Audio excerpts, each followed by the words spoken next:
sa vie dans l'éternité. Le message que je voudrais partager avec vous ce matin est en lien avec ce que nous vivrons cet après-midi, puisque 3 jeunes filles vont s'engager dans les eaux du baptême et d'une certaine manière inscrire leur vie dans l'éternité. J'aimerais commencer mon propos par une histoire vraie qui s'est passée au XXe siècle. Vous savez, le XXe siècle a été marqué par une évolution fulgurante du progrès, que ce soit dans la technologie, dans la science, dans la médecine. Et il y avait beaucoup au XXe siècle d'émissions qui vantaient le génie humain. À l'époque, on pensait d'ailleurs qu'à l'an 2000, ça serait l'âge d'or, que tout serait merveilleux, que tout serait parfait. Et lors d'une de ces émissions radio sur le thème du génie humain, la technologie, les prouesses, les récentes découvertes, un journaliste interviewait un homme éminent qui avait de grands savoirs et qui, de plus, était rabbin. Il était juif, il était rabbin, et donc ils ont parlé sur le génie humain qui semblait sans limite. C'est vrai qu'au XXe siècle, on est passé du cheval au Concorde, l'avion supersonique, on a fait la conquête de l'espace, on commençait les premières études sur le génome humain, et le journaliste, vers la fin de l'émission radio, dit au rabbin, c'était une question piège, et on va comprendre pourquoi, vu le temps qui lui restait pour y répondre. Il lui dit, monsieur le rabbin, avec tout ce qu'on a entendu, finalement l'homme se rapproche de Dieu, et Dieu n'est pas tellement au-dessus de l'homme, pas tellement éloigné. Peut-être qu'un jour, on pourra côtoyer Dieu, on sera au même niveau que Dieu, tellement on est intelligent, tellement on est sage. Et puis faire signe sur sa montre, il dit, monsieur le rabbin, vous avez 1 minute pour répondre à cette question. Et le rabbin lui a dit, écoutez, vous connaissez la Genèse. Dieu avait dit à Adam, tu peux manger de tous les arbres, tous les fruits des arbres du jardin, sauf celui de la connaissance du bien et du mal, et le jour où tu en mangeras, tu mourras. Et le rabbin dit, on aurait pu s'attendre que, comme dans la jolie histoire pour enfants de Blanche-Neige, au moment où il va croquer le fruit, il va tomber mort au pied de Dieu, mais on apprend dans la Bible que Adam a vécu 930 ans. Pourtant, Dieu avait dit, le jour où tu en mangeras, tu mourras. Mais dit-il, à l'échelle de Dieu, 1000 ans sont comme un jour. C'est un peu comme si Adam avait mangé la pomme en milieu de matinée et était mort en milieu d'après-midi. Et depuis, dit le rabbin, depuis, monsieur le journaliste, depuis, Dieu est toujours là. Dieu vit toujours. Alors comprenez que quand bien même l'homme s'élèverait dans les plus hautes sphères de la technologie, de la science, etc., quand bien même il serait un peu comme l'apprenti sorcier voulant essayer de faire ce que Dieu fait, Dieu restera toujours Dieu. Il est le Dieu éternel et nous ne sommes que de passage. Alors je vous propose de lire un psaume en entier. Je vous rassure tout de suite, ce n'est pas le psaume 119, parce que je sais que le temps est compté, mais c'est le psaume 93, au verset 1er.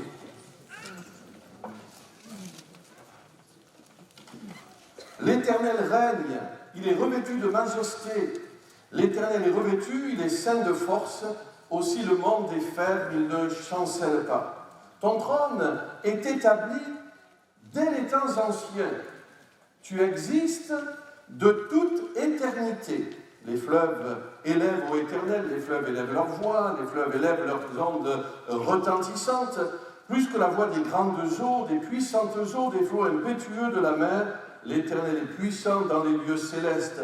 Tes témoignages sont entièrement véritables. La sainteté convient à ta maison, ô Éternel, pour la durée des temps. Amen.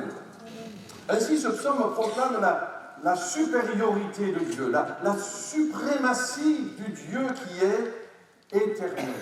Et ce psaume, vous le voyez à l'écran, met en parallèle 2 mots, le temps et l'éternité. La notion de temps nous est familière. On est parfois même un peu tributaire, prisonnier du temps. Par exemple, moi ce matin, j'aimerais vous parler pendant des heures, mais étant tributaire du temps, je ne le ferai pas. La notion d'éternité, elle défie notre raison. Pourtant, la Bible est un livre qui nous fait entrer dans la notion d'éternité. Alors, on va lire dans notre texte, très court celui-ci, dans le psaume 90 et au verset 2, où il y a une expression qui m'a souvent étonné. Avant que les montagnes soient nées et que tu aies créé la terre et le monde, d'éternité en éternité tu es Dieu, verset 4, car 1000 ans sont à tes yeux comme le jour d'hier, quand il n'est plus, et comme une veille de la nuit. J'aimerais souligner cette expression étrange, d'éternité en éternité tu es Dieu. Est-ce que ça veut dire qu'il y a plusieurs éternités? Non. Sinon, ça veut dire que la première a une fin et que la seconde a un début.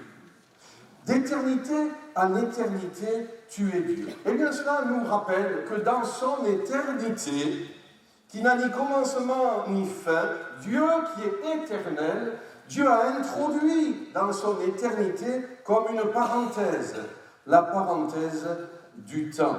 Et Dieu nous a placés dans cette parenthèse. Lisons dans le livre de la Genèse, au chapitre 1, au verset 14, Dieu dit qu'il y ait des luminaires. On est en face du Dieu créateur. Qu'il y ait des luminaires dans l'étendue du ciel pour séparer le jour d'avec la nuit et que ce soit des signes pour marquer les époques, les jours et les années et qu'ils servent de luminaires dans l'étendue du ciel pour éclairer la terre. Et cela fut ainsi. Dieu a créé le temps, pourrions-nous dire, le comptage du temps en heures, en jours, en mois, en années, et cela en créant les astres. Dieu a créé le temps comme une parenthèse dans l'éternité. Et nous comprenons cette expression d'éternité en éternité, tu es Dieu. Avant que le temps soit créé, Dieu existait, et quand le temps cessera, car il cessera un jour, eh bien Dieu existera encore. La bonne nouvelle, c'est que lorsque cette parenthèse du temps se refermera, Dieu existera encore. Par exemple, dans le livre de l'Apocalypse, il nous est parlé du ciel, du paradis, semblable à une ville magnifique, où le soleil et la lune seront absents. Apocalypse chapitre 21, verset 23. La ville n'a besoin ni du soleil, ni de la lune pour l'éclairer, car la gloire de Dieu l'éclaire, et l'agneau et son flambeau, il n'y aura plus de nuit, ils n'auront besoin ni de lampe ni de lumière, parce que le Seigneur Dieu les éclairera et ils régneront au siècle des siècles. D'éternité en éternité, tu es Dieu. Avant le temps, tu es Dieu. Après le temps, tu es Dieu. Et durant le temps, eh bien, il est Dieu, bien sûr. Mais durant le temps, il déroule son plan pour donner à l'homme la possibilité d'inscrire sa vie dans l'éternité. Regardez ce que Dieu a fait. Il nous a enfermés dans le temps.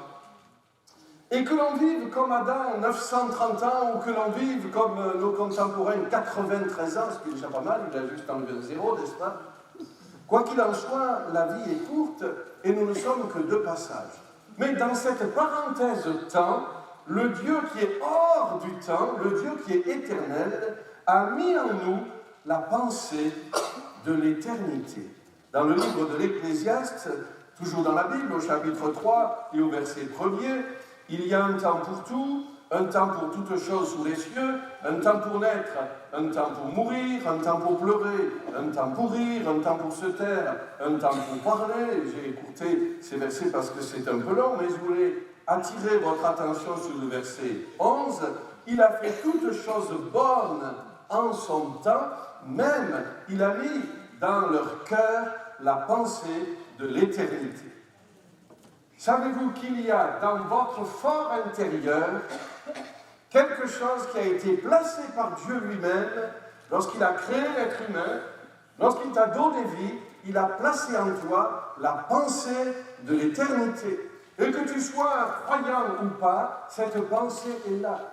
Cette pensée pose beaucoup de problèmes à ceux qui refusent de croire en Dieu. Par exemple, Ho Chi Minh, le révolutionnaire vietnamien, qui était un athée notoire, convaincu qu'après la mort, il n'y a plus rien, que c'est le néant, avait écrit dans son testament « Je vais rejoindre les camarades Marx et Lénine ».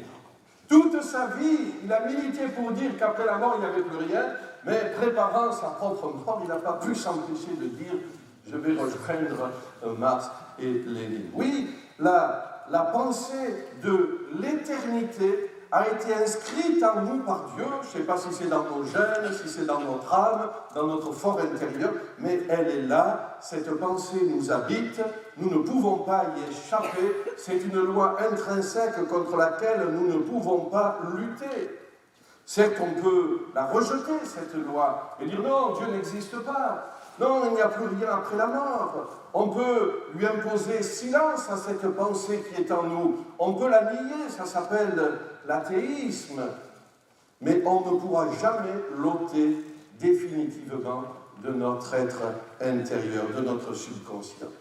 J'aimerais dire que l'athéisme, l'incrédulité, c'est un combat perdu d'avance. Parce que c'est une loi que Dieu a mis en nous, la pensée de l'éternité. Et vous savez, on ne peut rien contre les lois que Dieu a établies. Par exemple, imaginez que j'ai là devant moi un bocal transparent avec de l'eau. Et je prends un bouchon de liège, allez, un bouchon d'un bon Bordeaux, ça vous va? Et je décide que contrairement aux lois établies par Dieu, le bouchon ne flottera pas.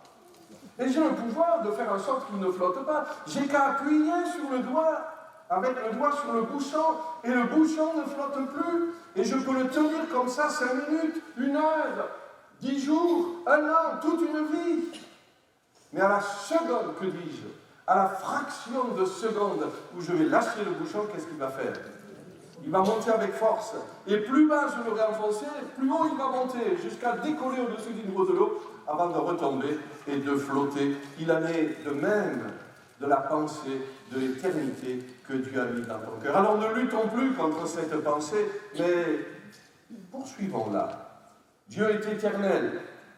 Dieu nous a placés, dans la parenthèse du temps, mais Dieu a mis en nous la pensée de l'éternité. Et Dieu a pour nous un projet. Dieu a pour toi un projet d'éternité. Nous le savons, le péché a produit la séparation d'avec Dieu, et l'homme a perdu la trace de Dieu, et cela a amené tout un cortège de douleurs, la peur, la souffrance, les querelles, les difficultés, le crime, puisque Caïn a tué Abel. Mais pour autant, même si Dieu a chassé l'homme du jardin d'Éden, il ne l'a pas abandonné. Il ne l'a pas abandonné. Et Dieu nous propose d'effacer le péché qui nous sépare de lui.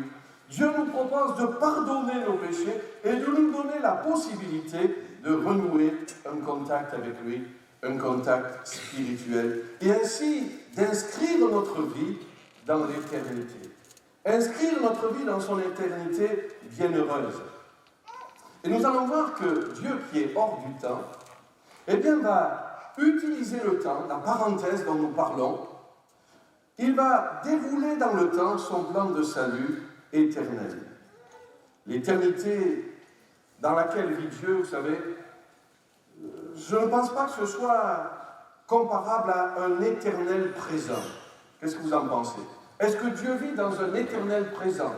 Je veux dire par là, un présent sans mémoire du passé. Je veux dire par là, un présent sans projet d'avenir. Non.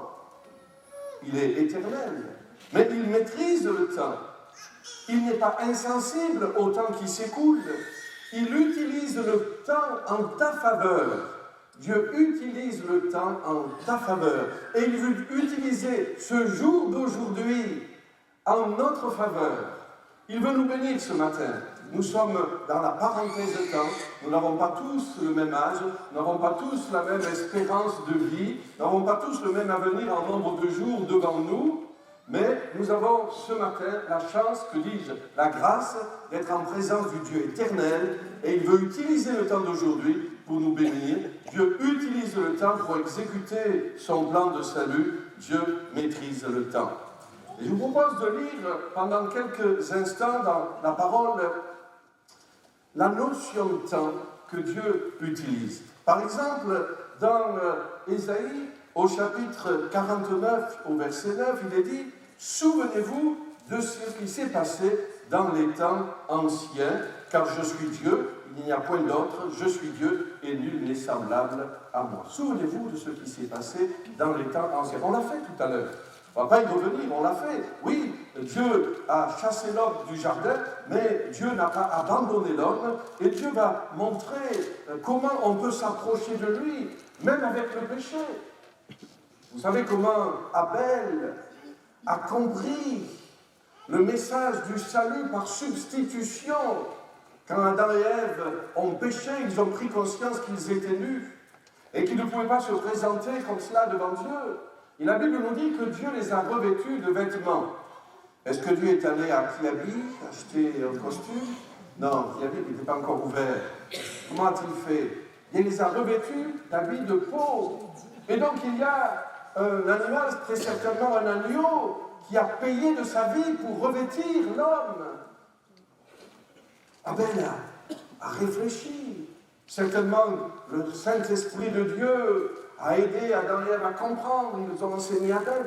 Et il a offert, pour s'approcher de Dieu, pour revenir vers Dieu, il a offert un agneau, il a sacrifié un agneau de son troupeau. Et la Bible nous dit que Dieu a jeté sur lui un regard favorable.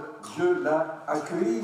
Plus tard, Dieu donnera à Moïse, eh bien, dans la loi, cette même possibilité de venir au temple, de venir dans le tabernacle, en s'approchant de Dieu par un substitut, un animal innocent, souvent un agneau, qui va payer de sa vie pour que notre péché soit expié. Et tout cela n'a de sens que lorsqu'on comprend que Jésus, le Fils de Dieu, est venu donner sa vie sur la croix du Calvaire et il est appelé l'agneau de Dieu. Alors oui, voilà ce qui s'est passé dans les temps anciens. Mais nous allons voir que lorsque ces temps ont été accomplis, oh combien j'aime ce passage, Dieu lui-même, Dieu qui est hors du temps, est venu dans notre parenthèse. Dieu est entré dans le temps, dans la personne de Jésus. Dans Galates, au chapitre 4, au verset 4, nous lisons « Mais lorsque les temps ont été accomplis », vous savez, Dieu c'est lui le maître des horloges, c'est lui le maître du temps. Et Dieu avait de toute éternité fixé les choses. Et lorsque les temps ont été accomplis, Dieu a envoyé son Fils, né d'une femme, né sous la loi. Dieu s'est fait homme. Dieu s'est fait homme. Dans la personne de Jésus, il a revêtu notre humanité. Dieu qui est esprit s'est incarné. Il a rejoint notre temporalité. Il est venu dans notre parenthèse de temps. Non, Dieu n'est pas inaccessible. Non, Dieu n'est pas loin de nous. Non, Dieu, sous le fait qu'il soit hors du temps, eh bien, n'est pas un Dieu qu'on ne pourra jamais rencontrer. Il est au milieu de nous ce matin par son esprit. Et pourquoi croyons-nous cela? Eh bien, parce qu'un jour, en Jésus-Christ, il est venu dans notre parenthèse de temps. Il a connu nos limites. Jésus a eu faim, il a eu soif, il a été fatigué, il a pleuré. Il avait une puissance extraordinaire, capable de faire des miracles, d'ouvrir les yeux des aveugles, de faire marcher les boiteux, de purifier les lépreux, et même de ressusciter les morts. Mais malgré la puissance divine qui le caractérisait, il a connu les limites du corps humain. Il est venu comme un simple homme. Et dans ce corps humain, il n'a jamais commis de péché. C'est le seul homme dans la parenthèse de l'humanité, dans la parenthèse de temps. C'est la première fois et la dernière fois qu'on voyait ça. Jésus, Fils de Dieu, fait Fils de l'homme, a vécu exempt de péché, sans commettre le péché, sans jamais faillir. Il a accompli la loi et Dieu a rendu ce témoignage. D'ailleurs, tiens, le jour où Jésus s'est fait baptiser, car vous l'a montré l'exemple, Jésus a été baptisé. Et le jour où il a été baptisé, eh bien, le ciel s'est ouvert, le Saint-Esprit est descendu sur lui comme une colombe. Et la voix du Père, la voix de Dieu s'est fait entendre. Celui-ci est mon Fils bien-aimé, en qui j'ai mis tout mon plaisir. Quand le temps approchait, Jésus, à l'âge de 33 ans, s'est mis en route vers le lieu du sacrifice. vers le Golgotha, le calvaire, vers le lieu où l'agneau de Dieu, non pas un agneau d'un troupeau de quelques bergers de Judée, non, le Fils de Dieu, le moment était venu où l'agneau de Dieu, le Fils de Dieu, allait offrir sa vie sur la croix du calvaire. Quel était son sentiment à ce moment-là? Dans Jean, au chapitre 13, au verset 1, nous lisons avant la fête de Pâques, Jésus, sachant que son heure était venue de passer de ce monde au Père, et ayant aimé les siens qui étaient dans le monde, mit le comble de son amour pour eux. Et dans cette nuit terrible, pour la première fois, ils ont pris la Sainte Seine. Nous allons le faire tout à l'heure. Et ça a du sens, la Sainte Seine. Ça a du sens pour les jeunes filles qui vont être baptisées cet après-midi et avec la permission de leur pasteur qui pour la première fois vont prendre la Sainte Seine. Ça a du sens pour vous, peut-être qui prenez la Sainte Seine depuis des décennies. Ça a du sens parce que ça nous ramène à cette nuit. Ça nous ramène à cet instant, ce moment particulier où Jésus savait que son heure était venue et où il a pris du pain en disant ceci est le symbole de mon corps. Il a pris du vin, ceci est le symbole de mon sang. Quand je ne serai plus là, faites ceci en mémoire de moi. Non pas que Jésus avait le souci, comme certains hommes historiques, d'inscrire leur nom dans l'histoire, qu'on se souvienne d'eux, mais il voulait qu'on puisse communier avec lui, qu'on puisse dire, oui Seigneur, aujourd'hui encore, je me rappelle que ton corps a été brisé pour moi. Je me rappelle que tu as été cloué sur la croix du calvaire pour mes péchés. Je me rappelle que ton sang a été répandu. Et en prenant la Sainte Seine, eh bien, c'est comme si le temps s'arrêtait. C'est comme si j'étais là avec toi dans la chambre haute, prenant pour la première fois cette Sainte Seine. Jésus dira par ailleurs, maintenant mon âme est troublée. Et que dirais-je? Père, délivre-moi de cette heure. Mais dit-il, c'est pour cela que je suis venu jusqu'à cette heure. Père, glorifie ton Fils. Voici l'heure. Le temps s'égrène, le moment vient. Voici l'heure est proche, dira Jésus. Le Fils de l'homme est livré aux mains des pécheurs. Qu'auriez-vous fait à sa place? Si vous aviez été, comme il est lui-même, maître du temps, voyant arriver l'heure suprême du supplice, où on va vous mettre sur une croix, où on va transpercer avec un clou vos mains et vos pieds, qu'auriez-vous fait, qu'aurais-je fait à cette heure? Voici l'heure est proche, dit Jésus. Et que fait-il? Levons-nous, allons, voici celui qui me livre s'approche. J'aimerais te dire, mon ami, mon frère, ma sœur, jeune homme, jeune fille, j'aimerais te dire que Jésus t'a tellement aimé qu'il n'est pas parti aux antipodes pour ne pas connaître la souffrance. Il s'est levé lui-même et il est allé au-devant de ceux qui venaient pour l'arrêter. Il est allé à la rencontre de la mort. Il a été crucifié. Et alors qu'il était là, cloué sur la croix du calvaire, il priait et il disait, Père, pardonne-leur, car ils ne savent ce qu'ils font. Et au brigand repentant qui était crucifié à côté de lui, il va ouvrir pour lui l'éternité et lui dira aujourd'hui, tu seras avec moi dans le paradis. Jésus est mort, il a été enseveli. Et le troisième jour, comme il l'avait annoncé, celui qui est maître du temps et des circonstances, celui qui est maître de toutes choses, Jésus est ressuscité. Il retrouve les siens et il leur explique, ainsi il est écrit que le Christ souffrirait et qu'il ressusciterait des morts le troisième jour, et que la repentance et le pardon des péchés seraient prêchés en son nom à toutes les nations, à commencer par Jérusalem. Voilà, Jésus n'est pas resté dans la mort, Jésus est ressuscité, et le ressuscité nous invite à inscrire notre vie dans l'éternité. Dans Matthieu, au chapitre 28, il dit ceci, Jésus s'étant approché, leur parla ainsi, tout pouvoir m'a été donné dans le ciel et sur la terre. Allez, faites de toutes les nations des disciples en les baptisant au nom du Père, du Fils et du Saint-Esprit, et enseignez-leur à observer tout ce que je vous ai prescrit, et voici, je suis avec vous tous les jours jusqu'à la fin du monde. Jésus va quitter cette parenthèse temps. Il va retourner dans l'éternité. Dans quelques instants, il va s'élever sous le regard ébahi des disciples qui le voient disparaître derrière les nuées. Et alors qu'ils sont là, bouche bée, des anges vont leur apparaître et leur dire, mais ce Jésus que vous avez vu monter au ciel reviendra de la même manière. Allez, faites ce qu'il vous dit. Allez, annoncez la bonne nouvelle. Faites des disciples en les baptisant. Attendez d'abord de recevoir ce qu'il vous a promis, le baptême dans le Saint-Esprit. Ainsi donc, Dieu nous offre d'inscrire notre vie dans l'éternité. Matthieu chapitre 10, verset 32, Jésus avait dit ceci. Et combien, en ce jour particulier, ce jour de baptême, cela est solennel de le rappeler. Combien pour nous qui sommes baptisés, pour certains depuis de nombreuses décennies, combien c'est bon de se le redire. Jésus a dit, c'est pourquoi quiconque me confessera devant les hommes, je le confesserai aussi. Où ça? En dehors de la parenthèse temps.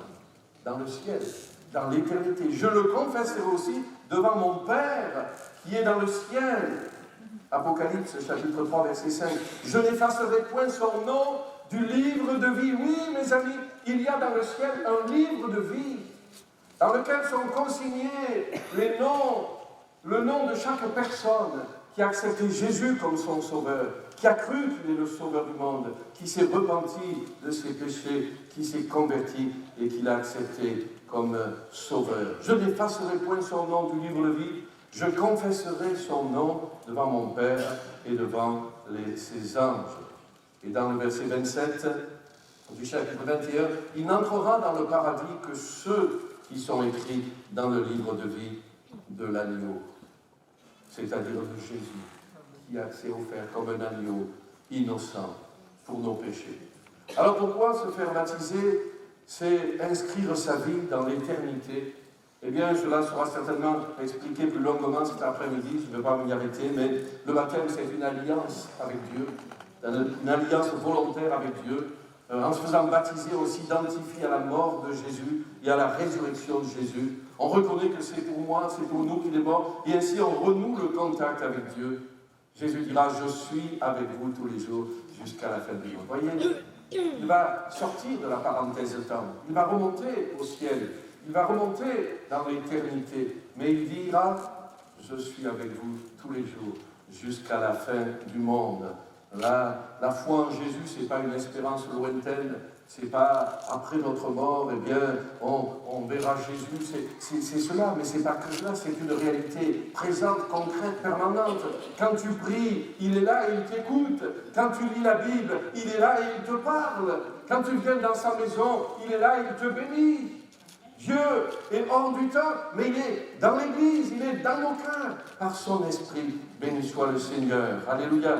Cet après-midi, 3 jeunes filles vont faire alliance avec le Seigneur par le baptême. Elles vont inscrire leur vie dans l'éternité, dans le livre de vie. 3 noms vont se rajouter, Lise, Mélisa, Sarah, quelle grâce. Et ce matin, pour nous, qui allons prendre la Sainte Seine pour la Xème fois, souvenons-nous que c'est le renouvellement de notre engagement, le renouvellement de notre baptême que nous vivons lorsque nous prenons la Sainte Seine. Nous nous éprouvons nous-mêmes. On se rappelle qu'on a fait alliance avec Dieu. Et où est-ce que j'en suis de ma promesse? Seigneur, je reviens encore une fois pour que tu agisses en moi, pour que tu me bénisses et que tu me renouvelles. Alléluia. Et maintenant que feras-tu? Dieu a mis en toi la pensée de l'éternité. Veux-tu continuer à faire taire cette pensée, à dire non, Dieu n'existe pas, non, il n'y a plus rien après la mort? Ou veux-tu passer de la pensée à la réalité? Tourne-toi vers le Seigneur, accepte Jésus comme ton sauveur et ton nom sera inscrit dans l'éternité. Car Dieu a tant aimé le monde qu'il a donné son Fils unique afin que quiconque croit en lui ne périsse pas, mais qu'il ait la vie éternelle. Je conclurai avec ces versets. Le dessein de Dieu, ce n'est pas que tu restes enfermé dans la parenthèse temps, mais c'est que tu puisses inscrire ta vie dans l'éternité. Tu peux entrer dans le dessein de Dieu, dans le plan, dans le projet de Dieu, et tu peux passer à côté Jésus disait déjà, à propos du baptême de la repentance que prêchait Jean-Baptiste, tout le peuple qu'il a entendu et même les publicains ont justifié Dieu en se faisant baptiser. Mais les pharisiens et les docteurs de la loi, en ne se faisant pas baptiser, ont rendu nul à leur égard le décès de Dieu. Dieu veut que tous les hommes soient sauvés, mais il n'impose pas sa volonté. C'est à nous de choisir. Alors, ce matin, si ce n'est déjà fait, invite-le dans ta vie.